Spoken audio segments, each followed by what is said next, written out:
2016. ¿Qué tal? Muy buenos días. Bienvenidos a su programa Contacto Directo. Hoy son nuestros invitados Cynthia Viteri, candidata presidencial por el PSC, la consolidación de la candidatura con el binomio presidencial y un plan de gobierno. 10 años después, el PSC vuelve a la carrera presidencial con una segunda postulación de Cynthia Viteri. Lo analizaremos. También Julio Aguayo, director nacional de gestión procesal del Consejo de la Judicatura, y su réplica a Stalin Raza por la propuesta de reforma a la justicia, las competencias administrativas del Consejo de la Judicatura y la injerencia judicial por el error inexcusable. Además, Paul Carrasco, prefecto de la SUAY, líder del movimiento Junto Podemos, el acuerdo programático con Creo para un nuevo Ecuador. Vamos a revisar las líneas de gobernabilidad con una consulta popular como un primer punto, no a la explotación petrolera en el Yasuní ni minería en fuentes de agua, la autonomía tributaria y financiera para los gobiernos autónomos descentralizados, entre otros temas. La actualidad, los protagonistas, el análisis y la información en Contacto Directo.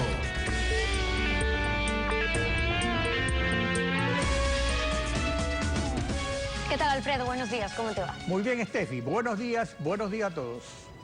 Disuelta la unidad, Cynthia Viteri es candidata presidencial del PSC, como lo fue hace 10 años, cuando el PSC era la nave almirante de la partidocracia y ella con 40 años de edad tenía una experiencia política desde una orilla diferente a la de ahora, luego de una década de correísmo y revolución ciudadana.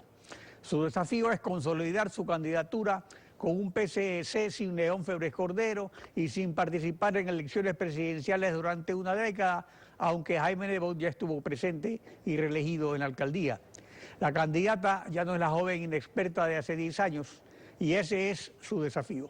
Cynthia Viteri, candidata presidencial del PSC, buenos días, bienvenida a Contacto Directo. Buenos días, Alfredo, gracias por la invitación y antes de sentarme ya le dio a usted un gran abrazo.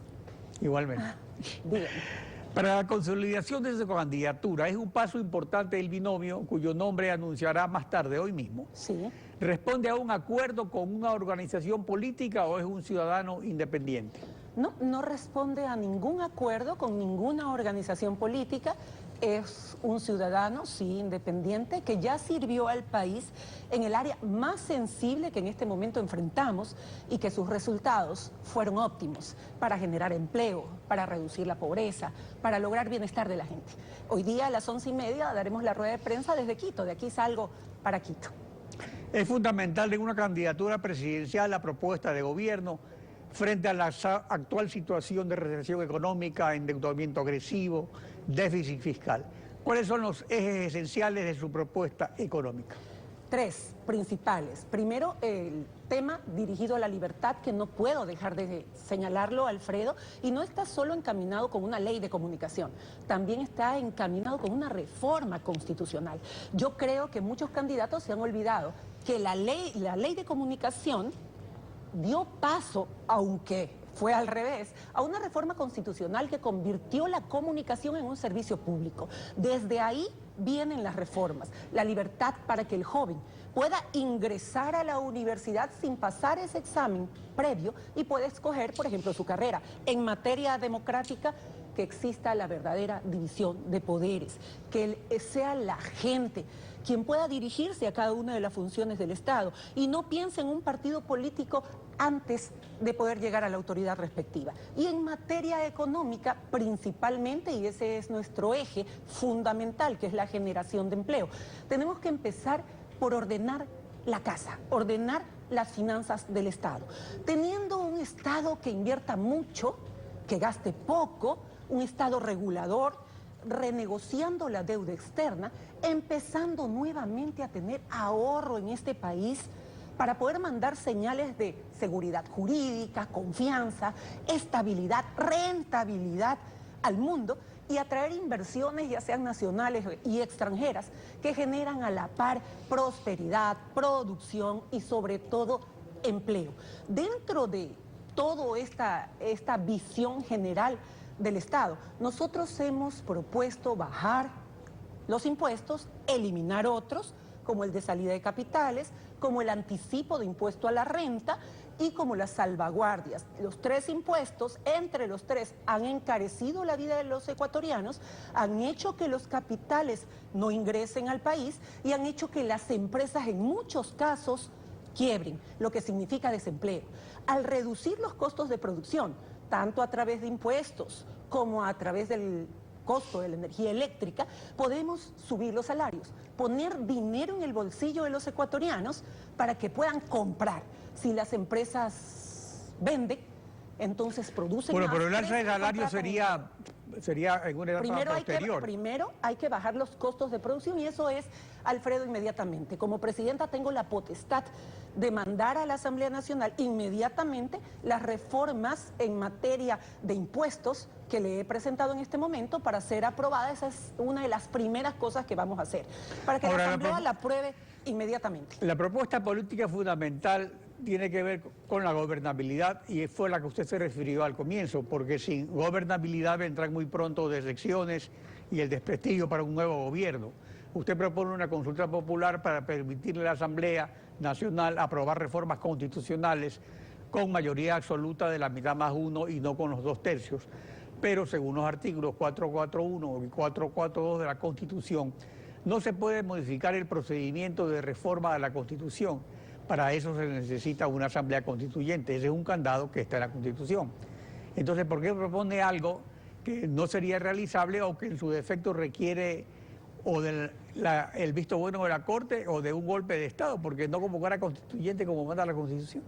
Todas las vías que manda la Constitución y todos los proyectos que se han propuesto de parte de los distintos candidatos, todos pasan por la Corte Constitucional.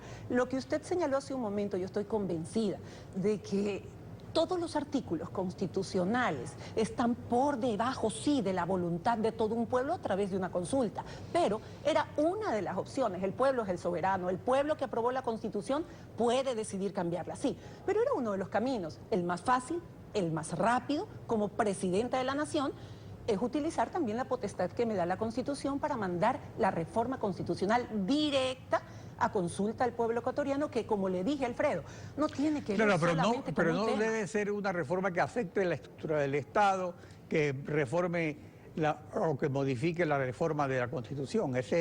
Esos son, digamos, los... Sí, la consulta popular que como presidenta puede enviar a los ecuatorianos, aunque lo que usted acaba de decir nunca fue respetado por el presidente de la República para las reformas que hizo, tanto vía la Asamblea como vía consulta popular, tienen que ver con aspectos fundamentales. Le mencioné uno.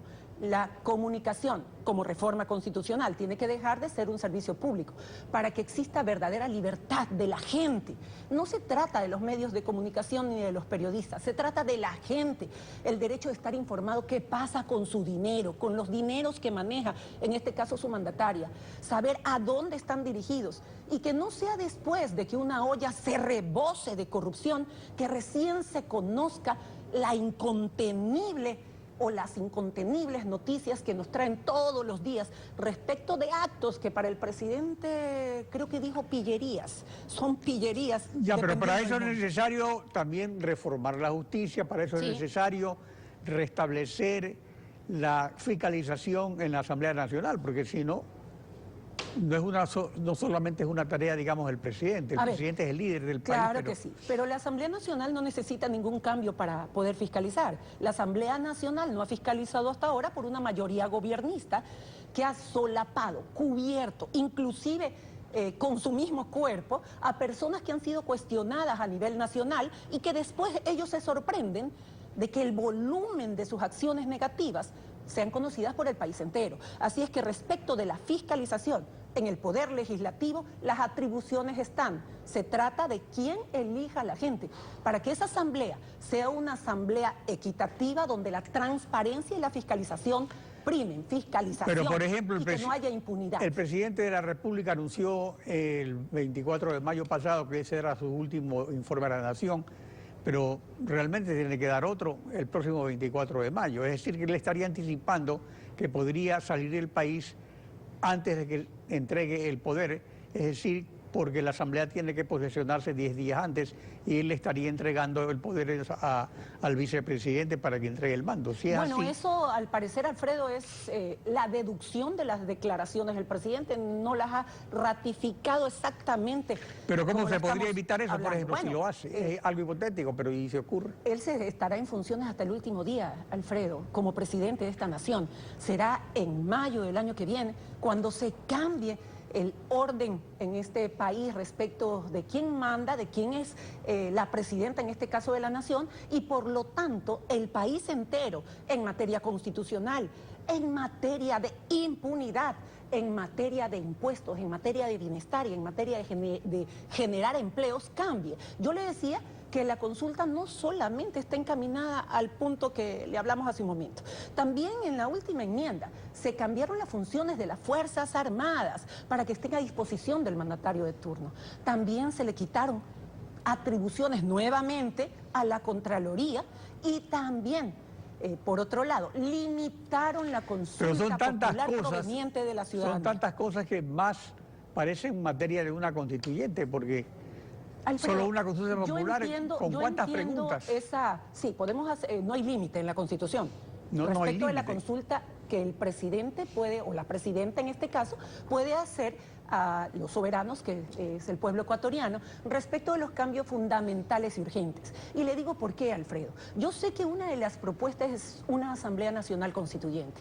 Por mi experiencia en la política, por mi experiencia legislativa, sé que los resultados de una Asamblea Nacional Constituyente, después de un año, primero tiempo, mucho tiempo, y segundo, inseguridad. No se sabe cómo van a terminar las fuerzas que elijan los ecuatorianos a través de las urnas, cómo van a terminar decidiendo en esa Asamblea Nacional Constituyente y si lo harán a lo mejor en contradicción a lo que se necesita para las reformas en el Ecuador. Y por otro Ahora, lado, pero también hay un asunto dinero, Alfredo, Claro. dinero. El país no tiene dinero para gastar y mantener dos cuerpos legislativos que no están relacionados solamente con el salario de los asambleístas, están relacionados con Pero hay ciertos asesores, costos, secretarios, hay choferes, ciertos- servicios, etc. Hay ciertos costos que lo puede absorber el país. En todo Pero hay caso, cosas que se pueden hacer más un rápido, elemento Alfredo. vital para la consolidación de una candidatura es la credibilidad del candidato, Así su es. experiencia.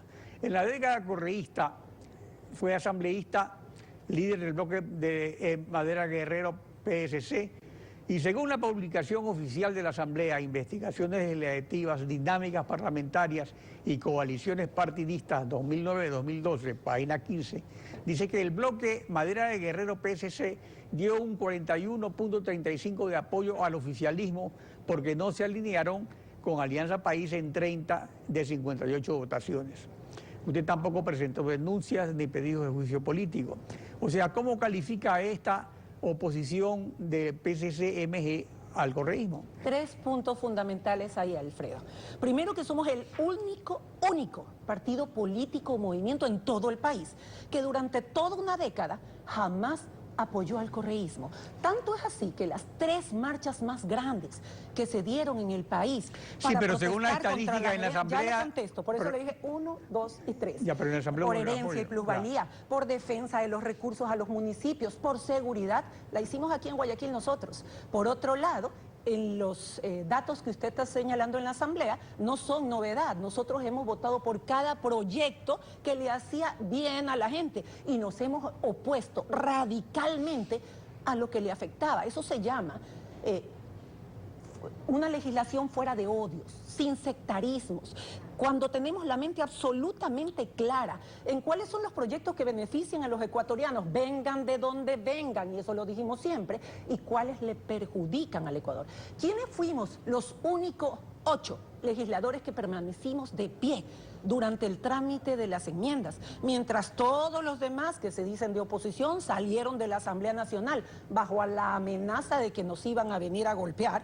Solo nosotros, de pie, 8 legisladores frente a 100 del gobierno. Y por otro lado, usted habló de materia de fiscalización. Yo creo que ahí hace falta algo de información. En un programa que ya grabé y que saldrá el domingo en este mismo canal, presenté todos los pedidos que justamente en el área petrolera hice a través de esa reforma que hicieron a la ley orgánica de la función legislativa, que primero había que preguntarle a la presidenta de la Asamblea y la presidenta decidía a qué autoridad mandarle. Pues ahí están mis pedidos. En algunos tuve respuestas tibias, en otros ninguna. Es más, fiscalicé a la misma comisión de fiscalización de la Asamblea. La obstrucción que se le hizo a todos los grupos de oposición. No solamente la obstrucción, Alfredo. Bueno, sí, ya se nos terminó el tiempo. Bueno, le mando un gran abrazo y gracias por la invitación. Gracias a todos los que nos escucharon hoy. Bueno, gracias también por acompañarnos en Contacto Directo. Estefi.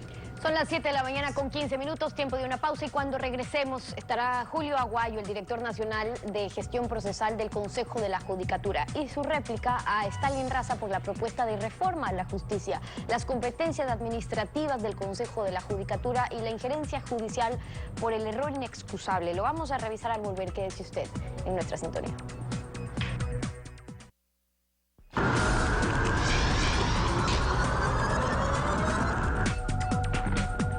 Julio Aguayo, director nacional de gestión procesal del Consejo de la Judicatura. Bienvenido a Contacto Directo. Muy buenos días. Gracias por la oportunidad. A usted por acompañarnos. Usted ha solicitado su derecho a la réplica por las declaraciones hechas aquí por Stalin Raza, jurista, ex asesor constitucional, cuando hablábamos sobre la propuesta de un grupo de abogados para reformar la justicia. Escuchemos lo que dijo sobre el Consejo de la Judicatura y el uso del error inexcusable como una causal para sancionar o destituir jueces. Es indispensable que el Consejo de la Judicatura retorne a su papel de órgano de administración de la función judicial y de control disciplinario. Pero para esto es necesario que se eliminen algunos mecanismos de disciplinamiento que se tienen en contra de los jueces y que crea un ambiente de incertidumbre, de inseguridad y por supuesto de falta de independencia de parte de los jueces. Lo que es deseable es que ese Consejo de la Judicatura esté integrado nuevamente por miembros, por vocales que estén a cargo de la administración, que se encarguen de que haya la infraestructura necesaria, de que tengan los servicios necesarios, las dependencias judiciales, que los jueces estén formados, que tengan una escuela que les capacite, que se evalúe adecuadamente, y para eso no se necesita funcionarios o miembros políticos. Por eso es que lo que proponemos es que el presidente del Consejo de la Judicatura vuelva a ser el presidente de la Corte nueva que proponemos crear, que es la Corte Suprema de Justicia, para de esa manera devolverle a la función jurisdiccional, a la tarea de administrar justicia de los jueces, nuevamente esa majestad que hoy se encuentra perdida y subordinada a un órgano administrativo. ¿Cuál es su réplica? Muy buenos días. Realmente el Consejo de la Judicatura, por mandato constitucional, es el órgano de gobierno de la función judicial. Ese órgano de gobierno tiene a su cargo lo que mencionó el abogado antes indicado: proveer la tecnología, proveer los recursos, la formación adecuada, y se basa en 5 ejes que son transparencia, acceso a la justicia, modernización, meritocracia y el combate a la impunidad. Esas políticas integrales que constan en el plan estratégico se han manifestado en una serie de estadísticas que rebaten la afirmación de que el modelo actual no está funcionando. Simplemente mencionando que en el año 2011 teníamos una tasa de 7.55 jueces, cuando el promedio regional era de 10.86. Actualmente tenemos 12,80 jueces, es decir, superamos una tasa de jueces. Con relación a audiencias fallidas que significaba costos para todos los ciudadanos, porque significaba trasladar peritos, trasladar policía, trasladar a las partes, teníamos para el 2012 el 29.2% de las audiencias convocadas fallaban. Actualmente, al 2015, tenemos 3.9%. ¿Qué significa eso? Significa que en ese tiempo se ha ahorrado 12.6 millones por el tema de audiencias fallidas.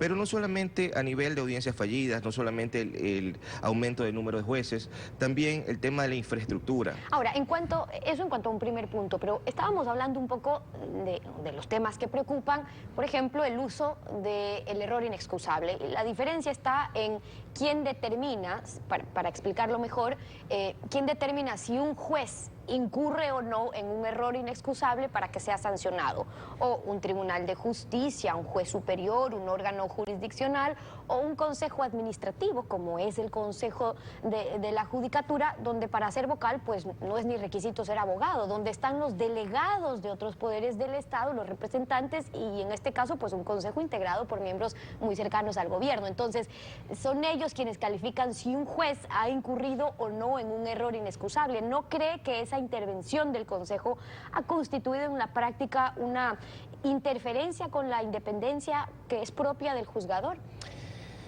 Le hablo de mi experiencia personal. Antes de ser funcionario administrativo, he sido y sigo siendo funcionario jurisdiccional.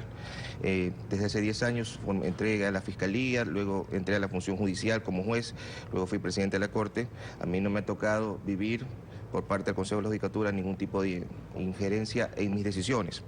De la misma manera, se está satanizando el tema del error inexcusable o de las sanciones administrativas, pero debemos recordar que todo funcionario por mandato constitucional es responsable de sus actuaciones.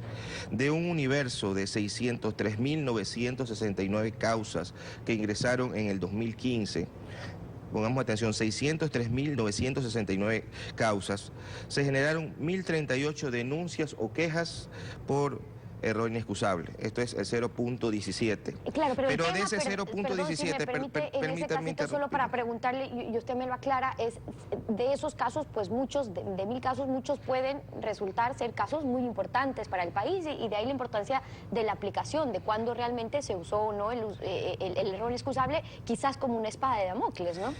De 1.038 denuncias y quejas que se ingresaron, solamente el 0,0040%, es decir, no la mitad de uno, el 0,0040% de causas generaron sanción de destitución. Esto es 24 jueces que han sido destituidos.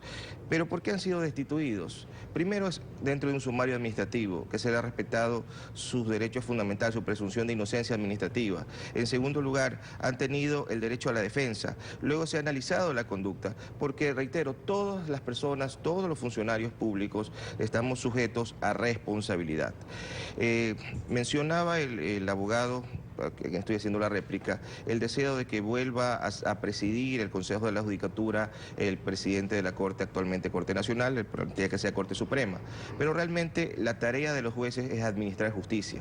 Si al juez lo sacamos de su marco natural de administrar justicia con la finalidad exclusiva de que analice, de que estudie temas de naturaleza administrativa, estamos desperdiciando talento humano. Cuando ejercí la presidencia de la Corte Provincial de Justicia del Guayas, para mí fue un insumo valiosísimo que existiera un ente administrativo que sacara todo tipo de preocupación de índole administrativa, de talento humano, informático, todo lo que significa distraer de la atención tan importante que deben tener los jueces. Y ahí justamente están las diferencias sobre quienes sostienen que tiene que ser un Consejo de la Judicatura administrativo quien pueda hacer uso de ese error inexcusable y cómo ha surgido en su aplicación. Ahora, hablando un poco de los logros que cita el Consejo de la Judicatura frente a la rapidez con la cual se tramitan, se resuelven los casos, pues aquí tenemos un caso, me refiero aquí en Ecuador, un caso de corrupción de los más graves conocidos en los últimos años, con implicados que ya no están en el país, pudieron ponerse a buen recaudo mientras la justicia intentaba actuar. Y escuchemos sobre eso lo que ha dicho el propio fiscal Galo Chiriboga. No veo que hayamos cometido ninguna inconsistencia en materia procesal. Hemos hecho lo que hemos tenido que hacer. Procesamos y pedimos a los jueces que nos señalen audiencia cuando los jueces, por las razones de ocupación, nos dieron la audiencia 23 días después. Pero esa es una decisión judicial, no de la Fiscalía. Entonces, en un caso de corrupción como el que se investigaba, ¿justifica que los jueces hayan estado tan ocupados que dieron audiencia para 23 días después, como dice el fiscal?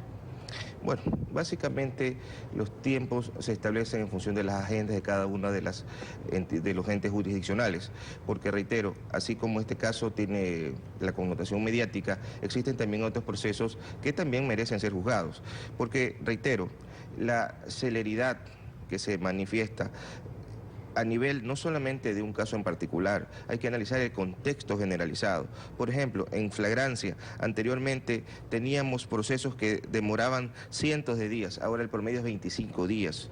Teníamos una tasa altísima de caducidades de la prisión preventiva, lo que significaba impunidad.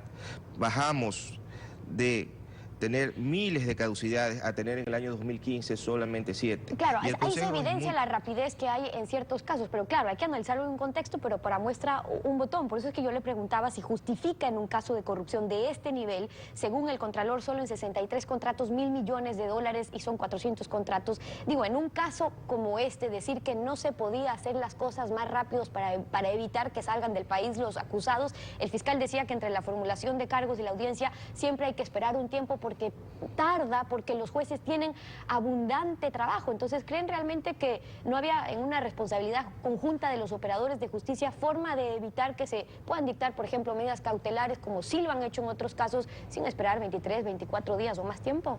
Bueno, en relación a una formulación de cargos en delitos no flagrantes, los tiempos son mucho más largos que en un delito flagrante que se realiza de manera inmediata. Claro, otras medidas cautelares. Una vez que el fiscal solicita la formulación de cargos, en ese momento todos los sujetos procesales o todas las personas que van a ser procesadas conocen que va a haber un juicio penal en su contra.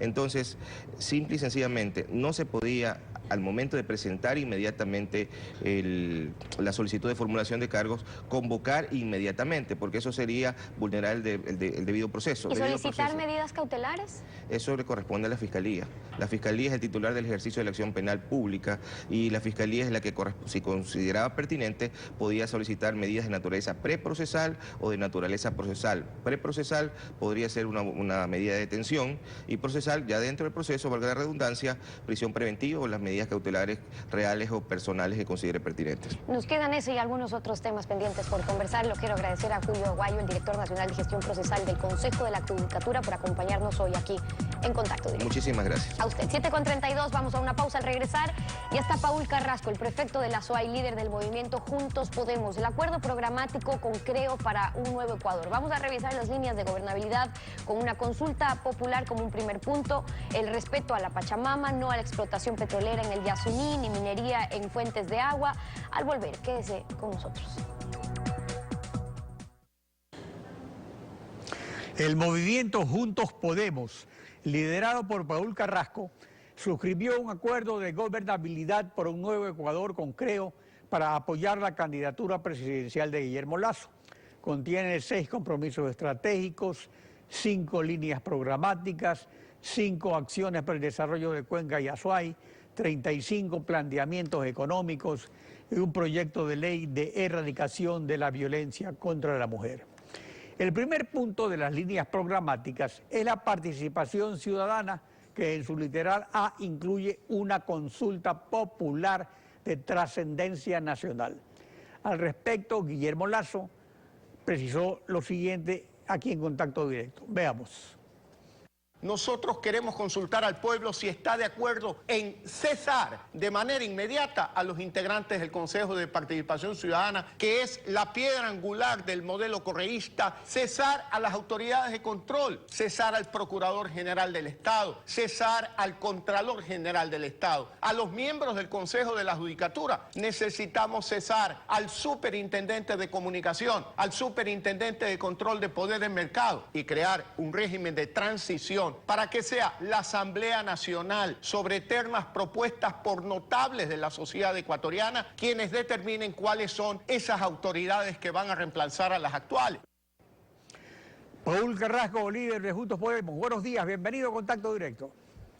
Buenos días, doctor. Un saludo fraterno y un saludo a la ciudadanía que nos escucha. Esta consulta popular que plantea Guillermo Lasso propone una modificación al proceso de reforma constitucional que, según los artículos 441, 442, 444 de la Constitución, solo se hacen por Asamblea Constituyente. O sea, ¿cómo puede lograrse gobernabilidad con una propuesta constitucionalmente improcedente?